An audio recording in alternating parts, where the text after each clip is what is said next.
Man, Kristen Stewart really just doesn't know how to pick good movies anymore.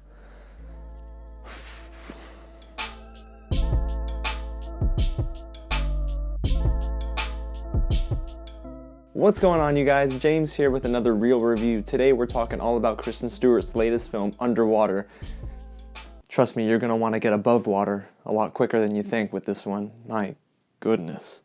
Now, before I get started talking about what I didn't like with this film, if this is your first time here at the channel, welcome to Real James. Now, if you're wondering who that is, that's me, and I love talking all about movies, so I drop a new video each and every day. You're not going to want to miss out. Go ahead and hit the big red button below, subscribe to the channel, and tap the bell right next to it so you stay up to date with anything new that I drop. It would mean so much to me if you could like this video, share it with your friends, and drop a comment below, and let me know, what is Kristen Stewart's favorite movie of yours? I mean, do you have one?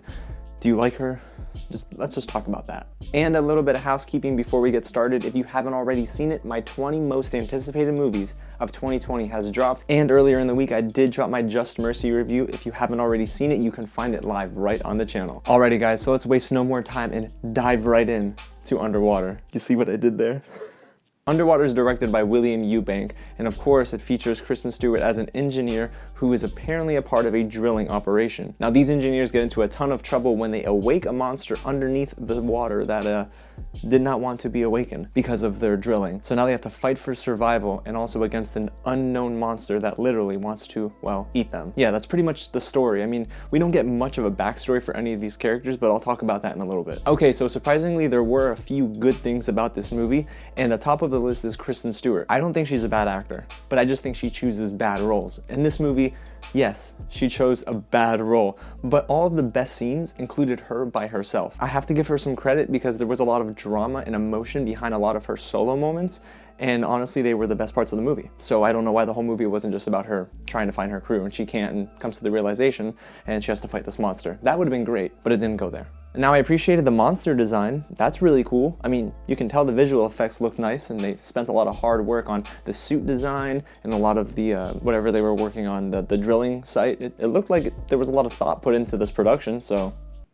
Now, me being a cinematography nut, I really like framing, and some of the shots in this movie actually were framed pretty well, especially the close quarter shots, but those don't last very long. And that's about all there is to love about Underwater, so let's get right into why I didn't like this movie at all. Now, leading this list of negatives is TJ Miller. He hasn't been in anything meaningful in a very long time, also because he had this run-in with the law and did something stupid. But TJ Miller really tries to be that comic relief. His character serves no purpose other than making bad jokes, ill-timed jokes, and carrying around a stuffed animal. I just don't understand the direction there, don't know why they wrote him into the script at all, because it basically killed off any bit of suspense. Speaking of suspense, well, there really wasn't any, and I didn't really feel scared by the threat. I mean, the monsters are big, they're huge.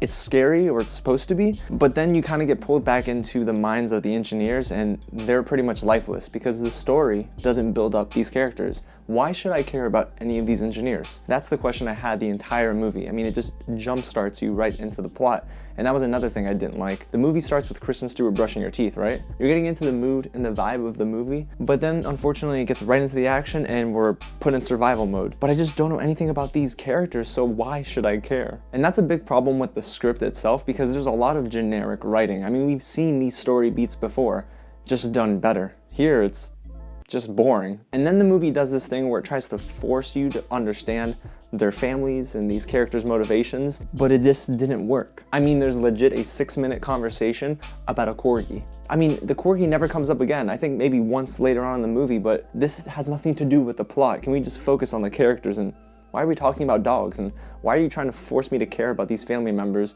when unfortunately I just don't, because the characters themselves are not interesting. And while this movie has a lot of horror elements, I mean, there's a ton of jump scares, the music kind of crescendos, and you fall into this whole generic trap. I mean, that's one word I keep saying, but it's true because this movie really doesn't have an identity.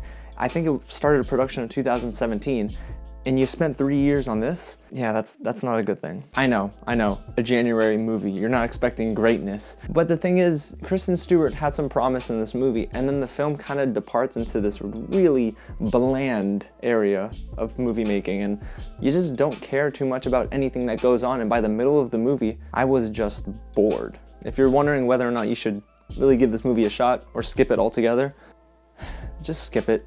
It's just not fun. This movie just doesn't give you any sort of thrills. You kind of get invested into the plot in the beginning, and then the movie just takes a nosedive into the ground. I just don't get it. Kristen Stewart has talent. Why is she picking roles like this?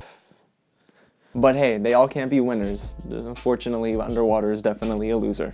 Alrighty guys, so that's my take on Underwater. If you just like everything you heard and saw, go ahead and hit the big red button below, subscribe to the channel, and don't forget to tap that bell. I would love it if you could like this video, share it with all of your friends, and guys, I need your comments below. If you see this movie, let me know what you think. If you don't see this movie, let me know what you think anyway. Now make sure you stay tuned to the channel because tomorrow I'm reacting to the New Mutants trailer, which I haven't seen yet. And next week I'm talking all about Bad Boys for Life, so you're not gonna wanna miss out. Again, guys, thank you so much for watching, and I'll catch you at the next screening. Yeah, that's about an hour and a half I cannot ever get back. Yep.